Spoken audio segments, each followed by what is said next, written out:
मैं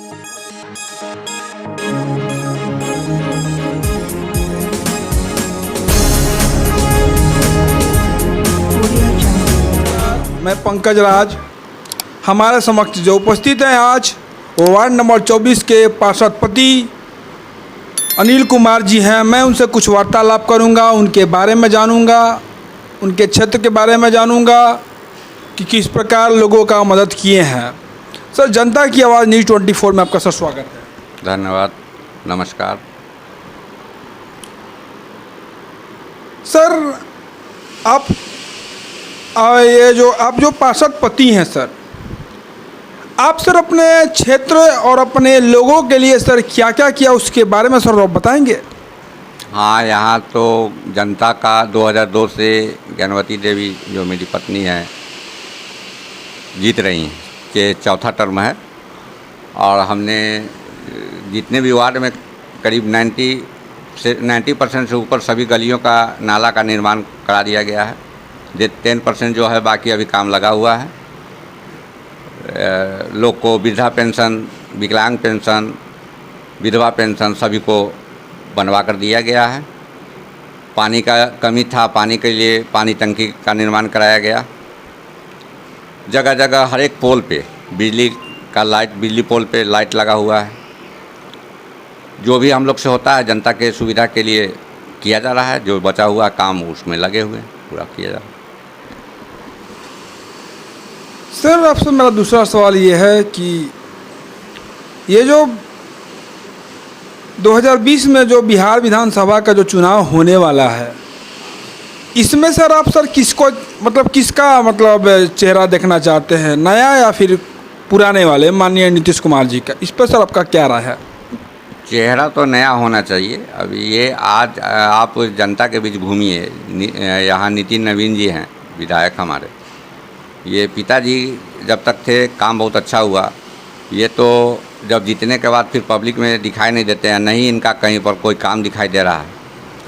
क्या काम किए हैं ये तो वही बताएंगे नितिन नवीन जी। लेकिन पब्लिक असंतुष्ट है, पब्लिक बदलाव चाहती है। भाजपा का ही हो, लेकिन दूसरा अगर कैंडिडेट हो तो ज़्यादा बेटर रहेगा। सर, दूसरा सर कोई कैंडिडेट का सर कोई नाम बताइए जो आपके लिए या आपके वार्ड के लोग उनको जानते होंगे। नहीं, भाजपा हम तो किसी पार्टी में है नहीं, किसी पार्टी से मैं जुड़ा हुआ हम लोग नहीं हैं। हम लोग तो इसी तरह समाज सेवा करते हैं। पार्टी ही डिसाइड करे कि ये इनको छोड़ के किसी उनके पार्टी के कोई अच्छे लोग हों, उनको उम्मीदवार बनाया जाए। सर, मैं आपको सर 3 ऑप्शन बताता हूँ सर। पहला है सर तेजस्वी यादव, दूसरे नंबर पे आपको सर पुष्पम प्रिया चौधरी, और तीसरे नंबर पे आपको सर पप्पू यादव। इसमें से आप सर किसको सर देखना चाहेंगे सर? आपकी सर क्या राय है किस चीज़ में? मुख्यमंत्री पद के लिए सर। तीनों लायक नहीं, तीनों चेहरा मुख्यमंत्री लायक तो नहीं, मेरे हिसाब से तो नहीं। सर, आपसे सर तीसरा सवाल ये है कि इस कोरोना काल में आपने सर अपने क्षेत्र के लिए सर किस प्रकार की मदद पहुंचाई है, उसके बारे में सर बताइए।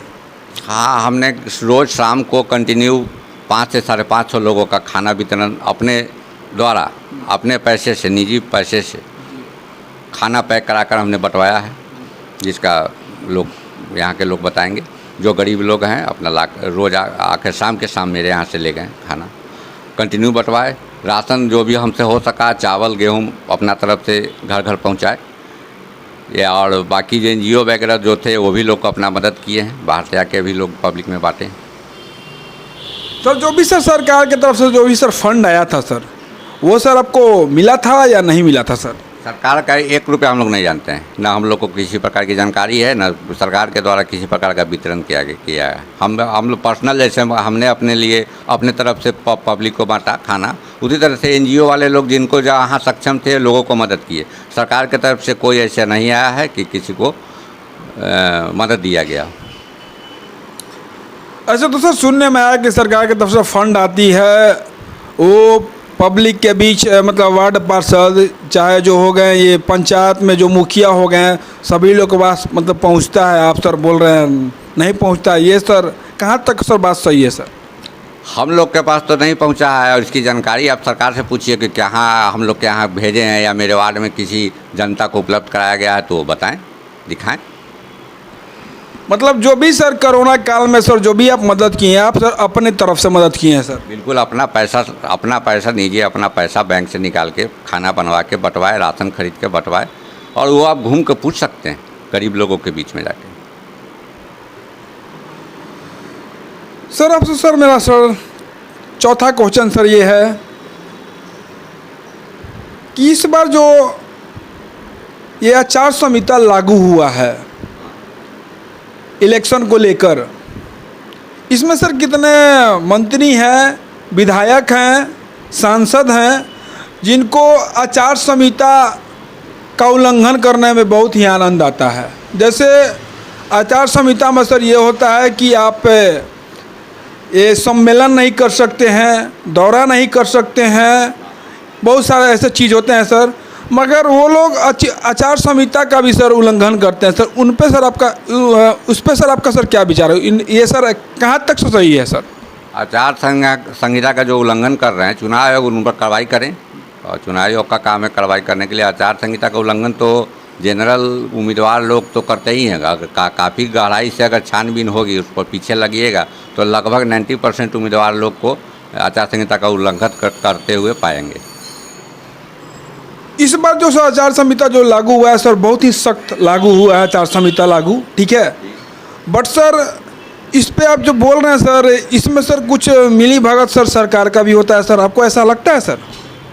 सरकार का मिली भगत आचार संहिता में तो नहीं रहता। प्रत्याशी अपने ढंग से मैनेज करते हैं, गुपचुप तरीके से उल्लंघन करके अपना वोट बैंक वोट बनाते हैं। किसी तरह का इलेक्शन आया तो लोगों को पैसा बांटे, सारी बातें, यही सब जो करते हैं वो आचार संहिता का उल्लंघन है। ये सब गुपचुप ढंग से करते हैं। इस पर अगर चुनाव आयोग सक्रिय होकर अगर पीछे लगेगी उम्मीदवार के पीछे तो काफ़ी सामने आएगा, काफ़ी कुछ सामने आएगा।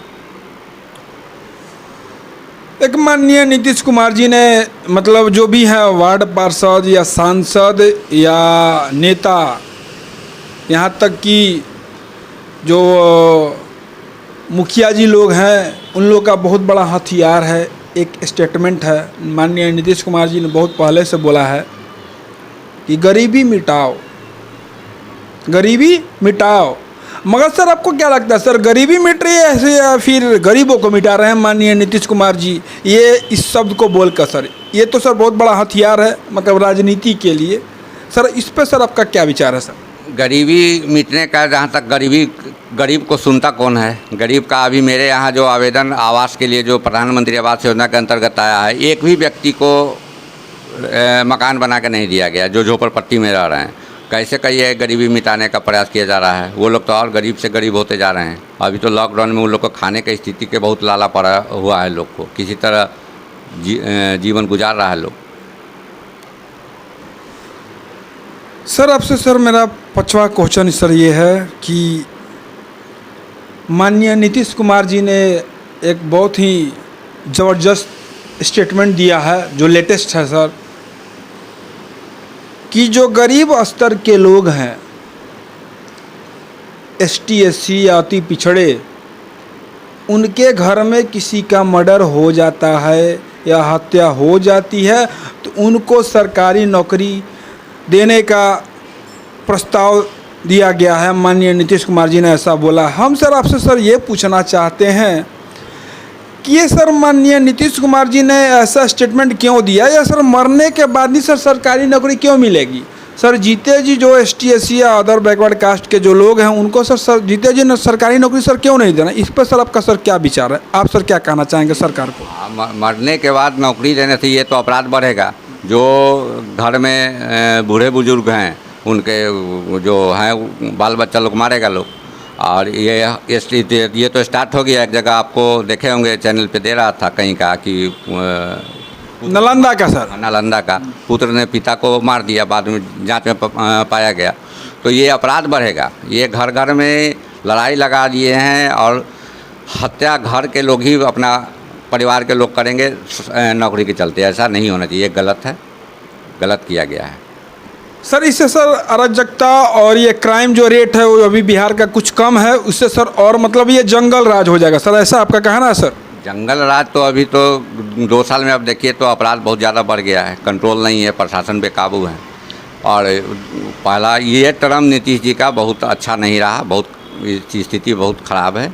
जनता इस पर देख रही है, क्या करना है जनता समझे, जनता जो के वोट के द्वारा मालूम चलेगा क्या करेगी। सर आपसे सर मेरा सर लास्ट सवाल सर ये है कि आप सर पार्षद पति हैं, आप सर अपने जनता के लिए सर क्या मैसेज देना चाहेंगे कि जो इस बार जो इस मतलब 2022 में जो ये फिर से जो पार्षद का जो चुनाव होने वाला है, आपको सर फिर से पार्षद पति चुने या पार्षद आप सर खुद बन जाएं, तो आप सर अपने जनता अपने लोगों के लिए सर क्या विचार, आपका सर क्या सोच है सर किस संबंध में? कि जैसे सर आप जो काम किए हैं या फिर लोगों के बीच जाके कोरोना काल में मदद पहुंचाए हैं उस समय में, कि उस समय में आपको सर पूछ रहे हैं कि मतलब आपको सर इस बार सर जो 2022 में जो सर फिर से जो चुनाव होने वाला है, आपको सर फिर से ये जनता आपको पार्षद पति का सर पोस्ट देगी?